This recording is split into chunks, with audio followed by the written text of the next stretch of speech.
Hey guys, it's Chisa or Dr. Huffman again, and I'm back with Life Behind Reality and Underdog POV point of view. So today we're gonna just delve into who I am, or maybe just look at my highlight reel before we start to dissect things so that you can kind of get some insight into the person you'll be listening to, hopefully more frequently than not. So on my highlight reel, what would it look like? So yes, I'm 41 years old, born in 81. I am the mother of an 11-year-old boy named EJ. He's the love of my life, next to a couple of other loves, my husband, of course. And we have a little pup named Choco. He's about 14 years old. He doesn't know he's a dog. We'll talk about that too. I am the wife of a very loving husband named Ed, and we're going on 15 years together. Let's see, I'm a sister, I'm a daughter, I'm a cousin, I'm a tia, an aunt. I am a lot of different things. I'm also a professional. I have my doctorate in nursing. I attained that honor in 2019 from the University of Tennessee, Knoxville. Go Vols. I have my MBA as well, and I have a lot of accolades. I've probably received every prestigious award that you can think about. I was the commencement speaker at my master's graduation, not my MBA, my other master's, and a whole bunch of other amazing feats. I have an amazing job, amazing home, all the other things. So there's my highlight reel, right? Now, what's the life behind the highlight reel? I'll tell you just a high-level overview because we'll be taking that apart and talking about the failures that have existed between those highlights in that highlight reel, which is why we have the show called Life Behind Reality, an underdog point of view. So what makes me an underdog? Well, I grew up with a hand that was dealt to me that probably would never have won any hand. So let's talk about that. So I'm half Black, half Latin, and I was raised in an area that didn't reflect diversity, which was hard because when you're raised in that area, you already feel like you don't know where you fit. You don't know how to grow into the person you're supposed to grow into. So my brother and I, we were always the minorities, which is cool sometimes if it's acceptable, but we had already started off with being kind of ostracized and disowned by the Latin side of our family, because back then in the 80s, it wasn't cool to have interracial mixed children or mixed couples. So it was almost like we spoke too good Spanish to be accepted by, our Latin parts, and we were too light skinned to be accepted by our Black counterparts. And so where does that leave us? That leaves us trying to find and navigate this world and life of who we are. And so that was kind of difficult. But that wasn't as difficult as growing up in a household that was very abusive, right? And when I say abusive, I don't mean spankings. I mean, we should all get spanking. Not nowadays because there's laws against that, but back in the day, we got beatings, and the way I know that those were beatings is that at that time, Texas has a 3-strike law, and so since my mother, the Latin one, was very, very scared, didn't have any safe havens back then, she never really pressed any charges. So the state would press charges if we would end up in the hospital or had calls and had proof of domestic violence. So my father went to prison for almost killing my mother and us. So that's some traumatic times that we'll talk about later. So also growing up, I was told I would never amount to anything and that I would just end up pregnant at 16. Newsflash, I had my first child at age 30, pregnant at age 30, 29. So I was always told I was stupid. I would never amount to anything. I was the baby, and I was told that I ruined everybody's lives by being born, because my mother only wanted one child and a boy. And so, of course, I love my brother, but he was always babied, right? Because he was the golden child, the son. My mom had her tubes tied after she had my brother. And back then they literally tied your tubes. They didn't cut and burn and tie them, right? So when she had him, she had her tubes tied and she was on birth control. Well, 14 months later, here I come, right? We're 14 months apart. So I was always told that I ruined our family's life by being born. And so after she had me, she had her tubes cut, burned, and tied. So no more brothers or sisters, but growing up in that shadow was really difficult. So moving forward, there's just a lot of different things going on that make me the underdog, right? So just starting out that way, I believe there's an underdog point of view because, as you heard from my highlight reel, I far superseded and exceeded any expectations that anybody with childhood trauma would be expected to perform at, right? And so how did I do that? And how am I still here wanting to motivate and inspire you? That's a great question. And that's why we have this going on. But before we get into any more of those things, I want to continue to talk about who I am and the underdog perspective. So there are a lot of things that I've done in my life that, of course, I'm not proud of, but I'm not going to regret any of those because I wouldn't be who I am and where I am today without any of those things. The same as with any of the strife or the obstacles or the hardships that I've encountered. Yes, they were horrible. I would never want to relive them again, but if I had to get to where I am today, I would. I say that because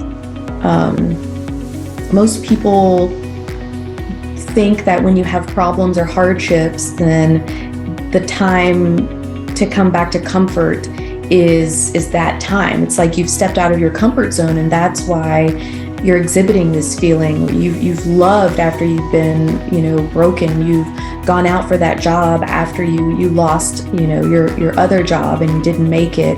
You tried to start up a company and it wasn't successful. Those things are big things that make us resort back to comfort. But what I want you guys to know is that those are the things that build who we are. If you never try, you will never have. Think about it. Think about it. If you don't try anything new, you will never know anything new. And you will be stuck. And it's uncomfortable to try things new because why? Because what was originally your ceiling becomes now your floor.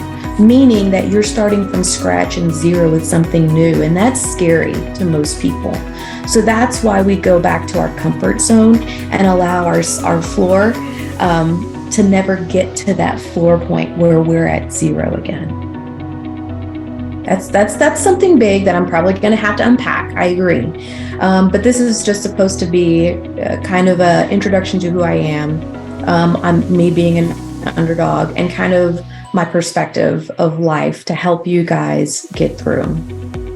Another thing I kind of wanted to touch on is why positivity. There's a lot of toxic positivity out there that's like, wake up and fake it and do this and do that. And, okay, more power to you guys that are able to fake it till you make it. I think that dealing with depression and dealing with some of the things within myself, which is to always be honest and true to myself, makes it difficult to do that. As you guys know from my introduction, I suffer from depression.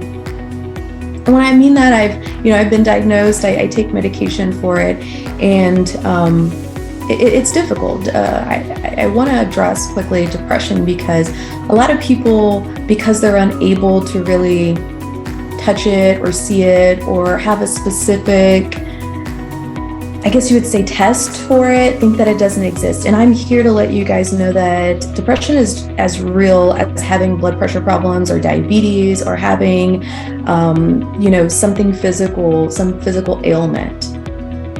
Depression is your body's inability to create certain neurotransmitters, two specifically, right? One is serotonin, which is your happy neurotransmitter, which the more of it you have, the happier you feel. And then dopamine, which is your motivation transmitter, right? The more of it you have, the more willing and motivated and pumped up you are. Well, we also, those with depression, create monoamine oxidase. And that is an enzyme that breaks down and eats up those two neurotransmitters. So you have serotonin and you have dopamine, but you also have this enzyme that kind of disintegrates the happy and the motivation. So you make a lot of that. So therefore, your body doesn't have enough. So that's typically what depression is in a really quick Cliff's Notes version.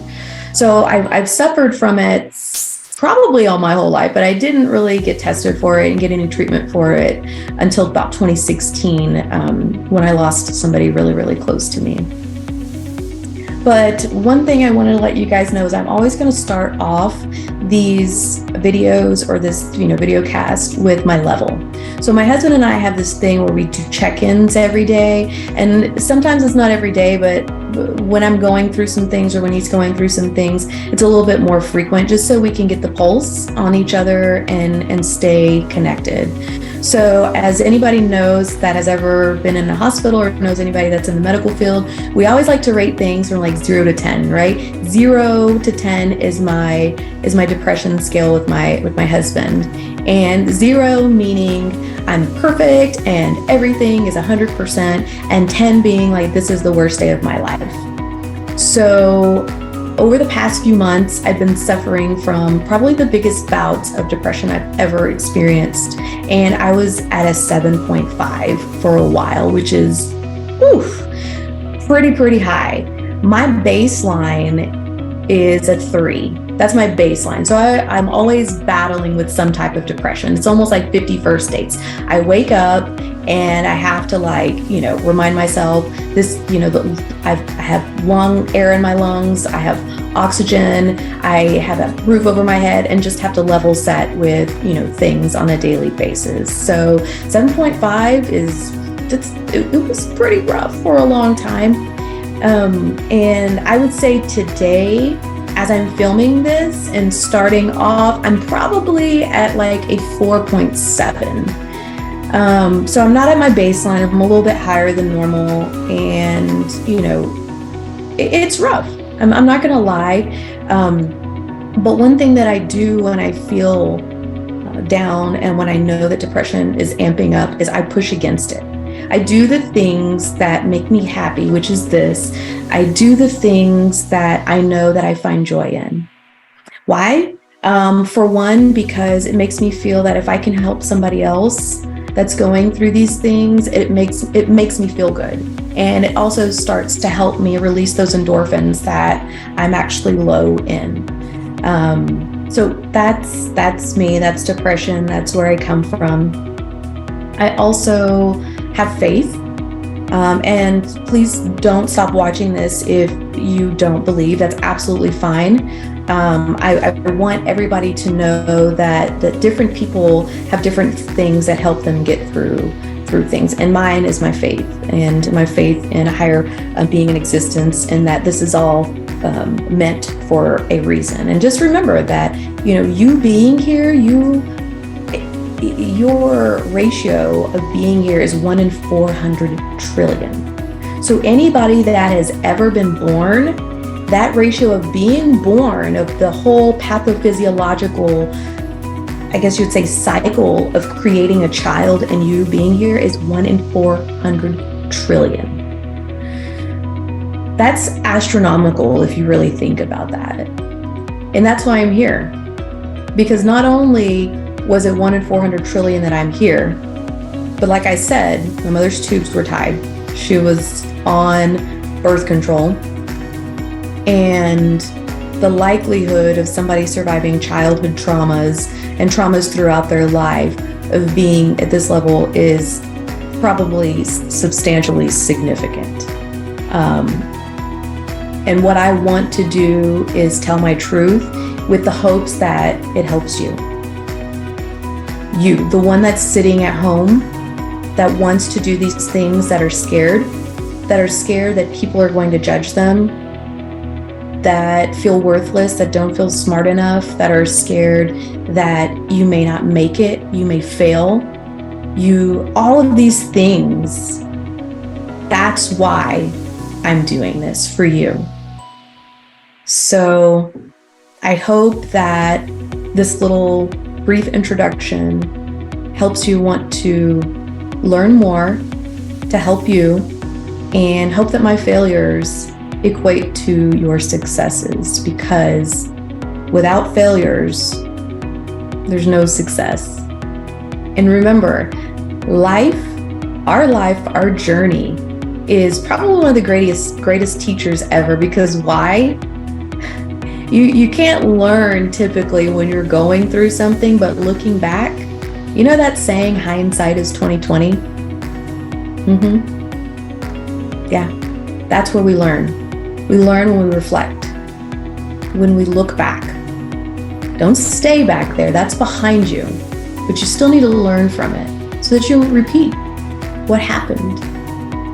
It's an opportunity to grow who you are, to be a better version of yourself tomorrow, but live in today.